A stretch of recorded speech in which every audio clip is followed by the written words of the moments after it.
We can't allow this kind of hopelessness to exist in our country. We can't afford to lose a generation of tomorrow's doctors, and scientists, and teachers to poverty. When we're losing jobs month after month after month, the fundamentals of our economy are not strong. And it's time we had a president who understands that. I want to move quickly on things that will help the economy create jobs right now. Extending unemployment insurance to help people get back on their feet. American families, since George Bush has been in office, have seen average family incomes go down $2,000. We're going to work with your employer to lower the cost of your premiums by up to $2,500 a year. These leaders will help craft a 21st century economic recovery plan with the goal of creating 2.5 million new jobs and strengthening our economy for the future. We've been very, very clear that we will not allow inflation to rise above 2% or less. Imagine a president who was raised like I was by a single mom who had to work and go to school and raise her kids and accept food stamps once in a while. I think it is important for us to send some price signals to change behavior.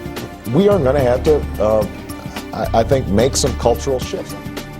Tonight, more Americans are out of work, and more are working harder for less. More of you have lost your homes, and even more are watching your home values plummet. Washington is shifting the burden of bad choices, he said, today onto the backs of our children and grandchildren. America has a debt problem and a failure of leadership. Americans deserve better, he said. I therefore intend to oppose the effort to increase America's debt limit.